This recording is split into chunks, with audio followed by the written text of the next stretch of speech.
Good morning. This is Kevin Price. Delighted to be with you. Going to spend some time talking to you about you and your business. Got a really interesting technology I'm going to focus on today's program with the guest, Alain Castro, and he's with a company called Ener-Core. By the way, that's spelled, for those looking it up online, that's ENER-CORE.com,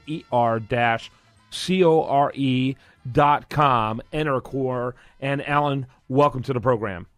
Thank you, Kevin. Thanks for having me. Real quickly, let's just begin with the elevator speech. Kind of give us that panoramic overview of what Ener-Core is all about.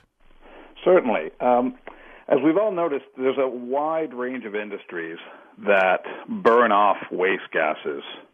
And those waste gases, and it's oil and gas, but it's also steel mills, plastics plants, landfills, even food processing plants. And those gases not only represent an environmental issue, but they represent costs for those businesses, because those businesses are increasingly having to face stronger and stronger regulations and fines and standards of air emissions.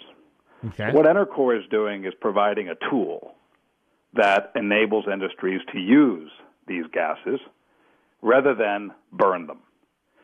As such, we are effectively enabling industries to, what we say is we're enabling industries to stop burning money and actually use this waste gas productively to produce energy that they can use for their own plants or they can sell into the grid at a profitable revenue. So kind of give us a history. When did this start? When did you have your eureka moment on what this could do? Kind of give us a little bit of that.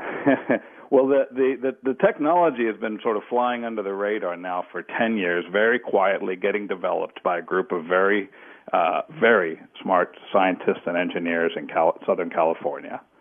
It's been funded and mostly by venture capital since 2006 or 7, and we just started to deploy it commercially in 2013 after doing some very intensive testing on the reliability of the technology, because as we are deploying power infrastructure, this technology has got to operate 24/7 in all weather conditions, and you just don't release that sort of technology lightly.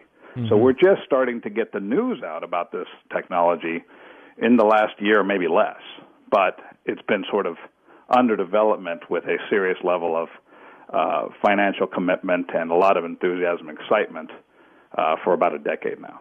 Interesting. So how is this different from the pre-existing paradigm for addressing the things it addresses?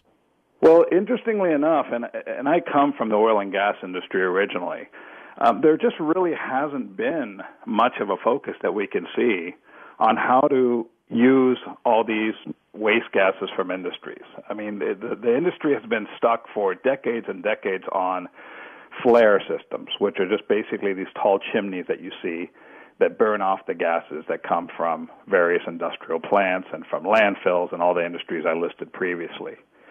So we're really coming in with a fresh new way or method of using these gases.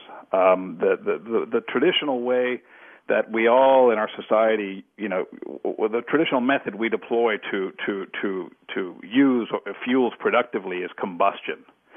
And the kinds of waste gases that get produced by industries simply aren't fit for combustion. When you look at the makeup of a gas being flared off by a petrochemical plant or by an oil and gas refinery, it's got all sorts of contaminants and just nasties that would cause a lot of damage to any kind of turbine or engine. So nobody uses these gases.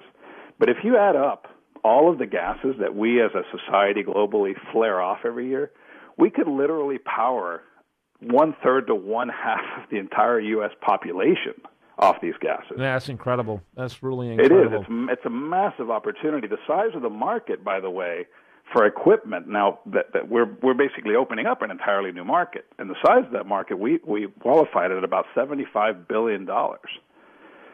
But okay. What I find tremendously exciting is obviously the size of the market is wonderful, but the value proposition that we're creating for the customers.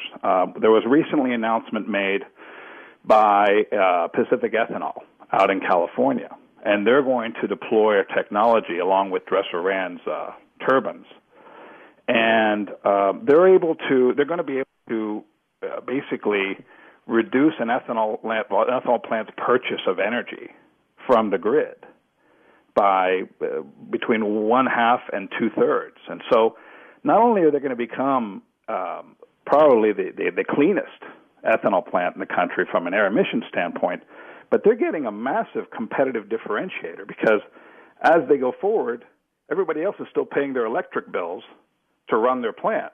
And this ethanol plant's going to be able to, for the most part, come up with most of the energy they need to run their plant off the waste gases they were previously burning. Pretty amazing technology, obviously. What's going to be the biggest push against it? Usually old paradigms. How's that going to play a role?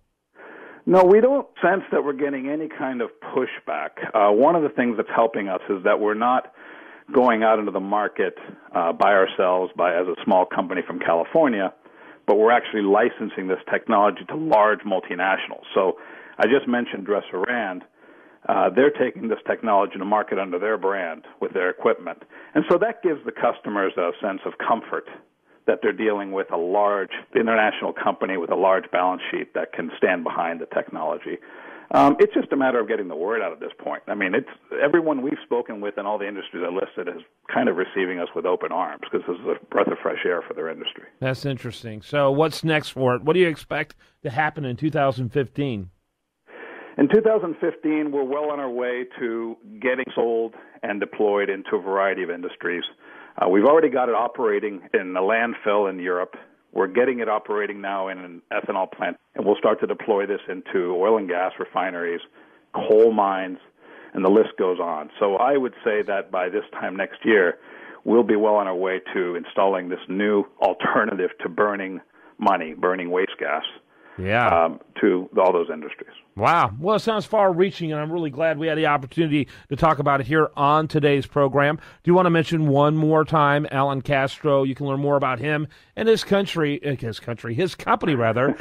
Ener-Core. That's ENER-CORE.com. Alain, thanks so much for your time today. Thank you, Kevin. When we come back, we're going to have much more for you. I do want to remind you, best content here, including this interview, can be found over there at usdailyreview.com. While there, like it on Facebook, follow it on Twitter. And this is The Price of Business.